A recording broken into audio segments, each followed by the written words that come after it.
Bien, y vamos, si les parece, si están de acuerdo, acá en la mesa somos muy democráticos, vamos a hablar ahora justamente con un hombre que mencioné en el editorial, Marcelo Elizondo, especialista en negocios internacionales. Vamos a conversar con él un poco sobre lo que es la exportación en la Argentina, de lo que él sabe mucho, pero también un poco esto de las empresas que se van. ¿Qué tal, Marcelo? ¿Cómo estás? Muy bien, ¿qué tal? ¿Cómo les va? ¿Qué tal? Buenos días. Muy bien, gracias. Bueno, ahí te citaba en el editorial por una excelente nota que escribiste en el diario La Nación. Podemos empezar hablando de eso, pero después, por supuesto, te voy a preguntar del tema exportación y cómo la Argentina, además de la famosa soja que ahora está por batir récords, también puede ingresar divisas por otros medios si se hacen las cosas bien, pero ahí te voy a contar en qué anda el país. Si te parece, comenzamos con esto, ¿no? Muy buen análisis de cómo las empresas se van, y justamente se van de la Argentina, no de otros países.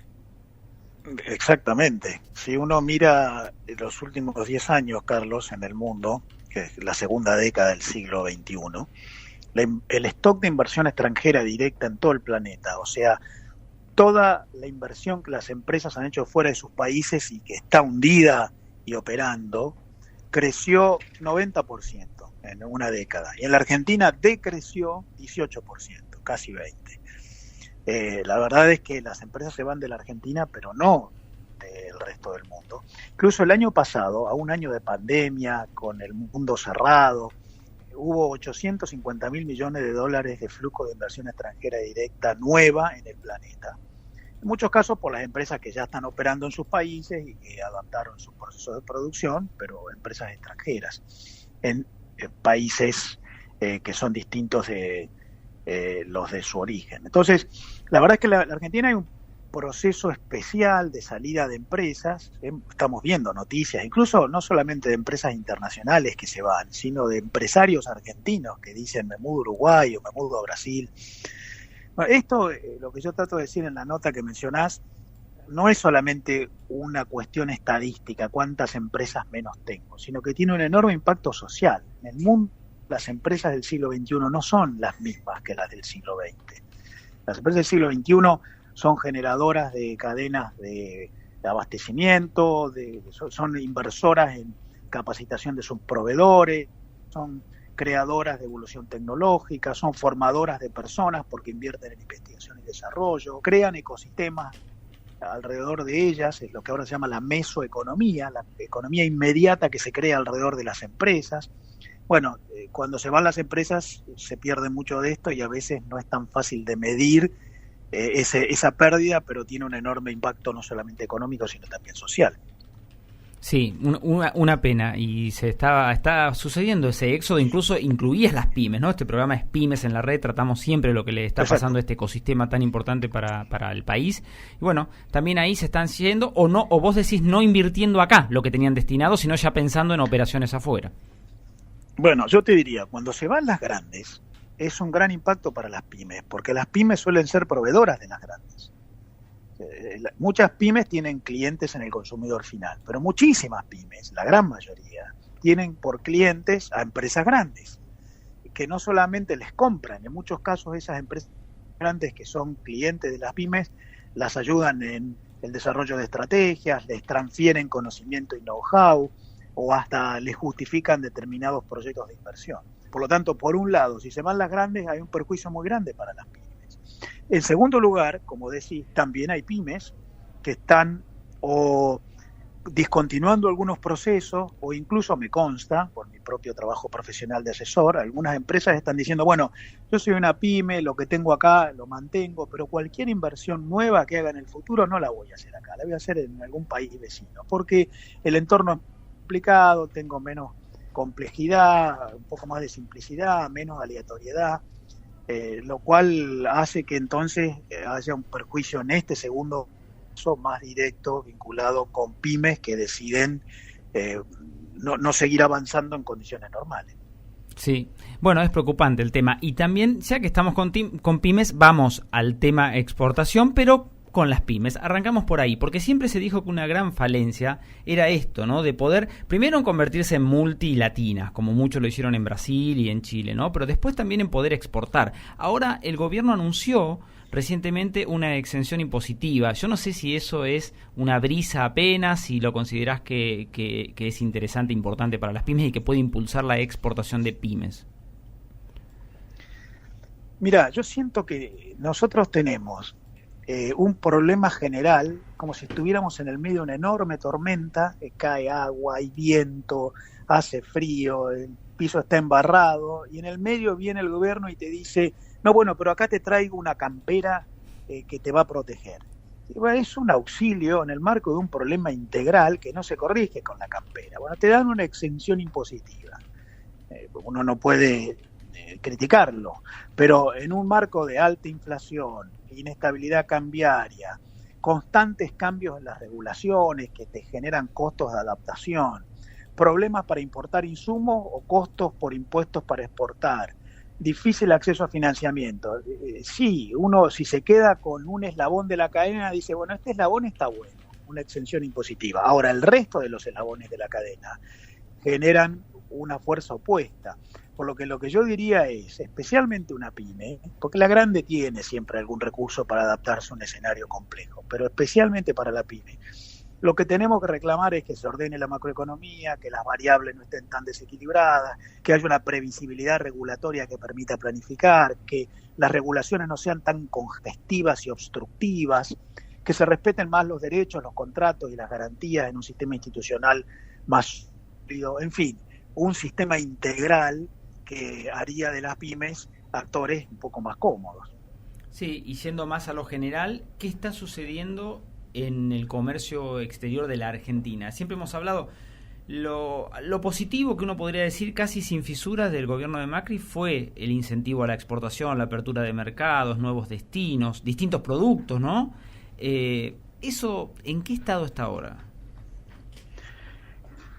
Hay una gran afección por la pandemia, obviamente, pero también porque estamos siendo muy vulnerables domésticamente. Las exportaciones este año están creciendo, crecen 15% en relación al año pasado, pero el año pasado cayeron 15%.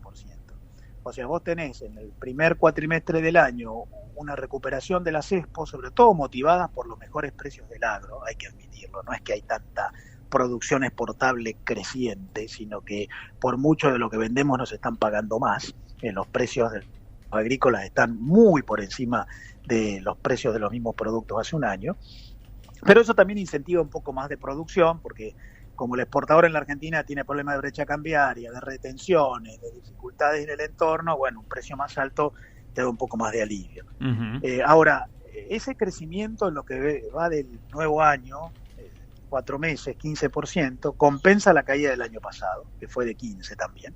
Sí.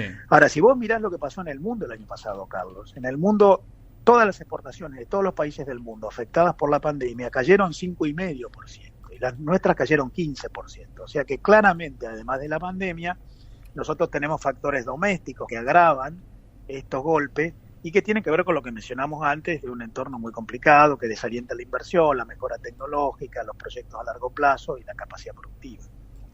Sí, y después hay una relación con Brasil, ¿no? Esa relación amor-odio, que quizá debiera ser más de amor, pero ¿cómo estamos? Porque Brasil, con todo lo que le pasa con Bolsonaro mediante y demás, siempre uno lo tiene como la locomotora de la región. Y en algunas otras notas, columnas que has escrito, lo mencionás como con mayor fortaleza. Por lo menos en esto mismo que estábamos hablando de empresas que invierten y demás. ¿Cómo está nuestra relación con Brasil? ¿Qué percibís ahí que puede pasar en el Mercosur? Brasil es nuestro principal mercado en el mundo. A nadie le exportamos más que a Brasil. Luego de Brasil le exportamos a China, a la India, a Vietnam, algunos países de la Unión Europea, pero Brasil es el más importante, más del 15% de todas nuestras exportaciones van a Brasil. Y sobre todo a Brasil van muchas exportaciones de pymes y de pymes industriales. El 40% de todas las exportaciones industriales argentinas a todo el mundo se concentran en Brasil. Por lo tanto, la relación bilateral es muy relevante. Yo lo que veo con Brasil es la ventaja del Mercosur, que nos permite acceder sin arancel, pero el problema de que ese Mercosur está atascado. Hoy tenemos mucha discusión política que estamos viendo a través de los medios de comunicación entre los gobiernos, en algún caso discusión por problemas de ideología y coyuntura, distinta orientación de las administraciones, pero en otros casos discusiones más de fondo. Brasil está reclamando por un Mercosur más abierto, que celebre acuerdos comerciales con otros mercados para una integración recíproca más fluida, desde terminar el proceso con la Unión Europea hasta avanzar en acuerdos posibles con Canadá, Corea del Sur, la India y algunos más. Brasil es una de las 10 grandes economías mundiales, quiere actuar a nivel internacional de modo más global, y la Argentina trata de mantener el modelo más proteccionista, de un Mercosur más cerrado. Comerciemos entre nosotros 4, los socios del bloque, pero no avancemos tanto en acuerdos con terceros. Y eso, que en realidad creo que en el caso argentino responde a que tenemos todavía mucha dificultad de coyuntura. Es difícil plantearse una estrategia de competir a nivel internacional cuando no has resuelto los problemas de coyuntura, mientras Brasil tiene una visión más estratégica. Está generando esta diferencia de visión que a mí me preocupa, porque el Mercosur tiene que ser revisado y requiere un escenario pacífico, armónico, para que precisamente las empresas puedan planificar sobre la base de un Mercosur consolidado, con el modelo que fuere, pero consolidado. Sí, ahí tenemos otra cuestión de tratados internacionales y de interbloques, que es el famoso acuerdo Mercosur-Unión Europea, que se festejó tanto en el gobierno de Macri, recordemos, y después quedó, no en la nada, pero hay dudas. Cuando cuando vos te dicen, bueno, el contrato ya se firmó en otros aspectos de la vida, y después vas y decís, pero no, faltaba otra vuelta más. ¿Qué pasó con eso? ¿Y nos conviene, no nos conviene ese acuerdo? El acuerdo Mercosur-Unión Europea está detenido en la última vuelta, en la carrera que en la última vuelta se tuvo que detener. Falta la instrumentación final. Se firmó hace casi 2 años aquel pacto estratégico en el cual había mucha coincidencia, pero esa coincidencia después había que volcarla en la letra del pacto, que se transforma en norma jurídica, el tratado, que es una norma de derecho público internacional.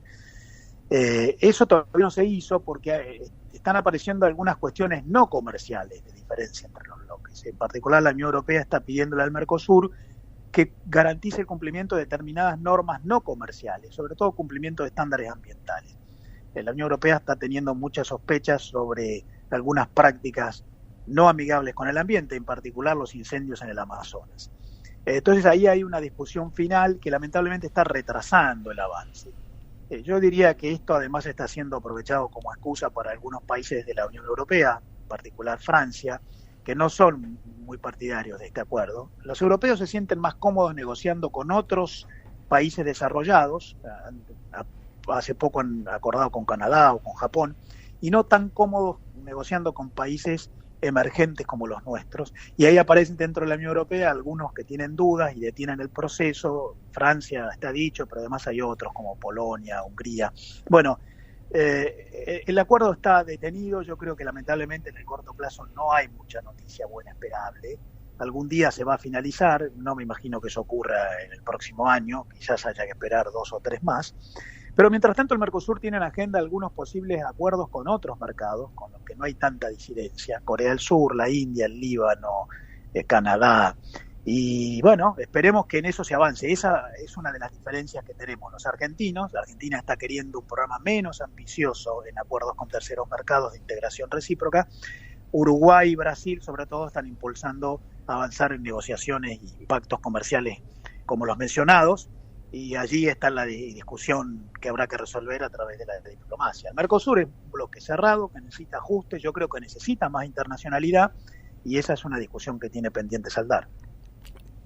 En el comercio internacional, pasemos un poquito por este boom de commodities y demás, pero ¿qué crees que va a quedar después de zarandear ese comercio global post pandemia? ¿Cómo si se reordena de alguna manera muy distinto a la prepandemia, o se vuelve a la vieja normalidad, o hay cambios sustanciales que merecen ser mencionados? Bueno, yo diría primero, la pandemia no afectó la globalización, el comercio internacional se mantiene fuerte. Este año se espera, según la OMC, que va a crecer el comercio entre todos los países del mundo 8%, después de una caída de 5,5% el año pasado. Vamos a estar en niveles superiores a los prepandemia este año. Segundo, sin embargo, ese mantenimiento del vértigo de la globalización económica está cambiando de cualidades. O sea, hay una globalización mucho más impulsada por intangibles que por bienes físicos. Hoy la globalización tiene más impulso en el intercambio de servicios o de información, conocimiento y datos a partir de la proliferación de los contactos entre empresas, transmitiéndose know-how, experiencias, propiedad intelectual, fórmula, capital intelectual. La evolución tecnológica está modificando sustancialmente las cadenas globales de valor, transformándolas no ya en meros procesos internacionales de agregación de pasos manufactureros, sino en incorporación de conocimiento en lo que la World Intellectual Property Organization llama las Global Innovation Networks, redes globales de innovación que van integrando empresas en procesos muy sofisticados. Y esto está haciendo del comercio internacional algo más exigente. No es solamente que hay recuperación en términos de volumen de comercio. Hoy hay que cumplir estándares de calidad, certificaciones, requisitos técnicos, normas de seguridad, normas sanitarias. Hay mucha exigencia en términos de productos calificados que están cambiando el paradigma. Aquel paradigma de hace 20 años. En la globalización prevalece el que logra menores costos, está siendo reemplazado por uno nuevo. En la globalización prevalece el que genera más valor y eso requiere inversión, sofisticación y un modelo nuevo. Bien, nos quedamos con esto último, entonces el cambio que se está produciendo, pero sin alteraciones graves en lo que respecta al efecto pandemia en el comercio global. Marcelo, muchísimas gracias por esta comunicación, un gusto como siempre. Para mí un gusto también, Carlos. Adiós. Fue Marcelo Elizondo, especialista en negocios internacionales.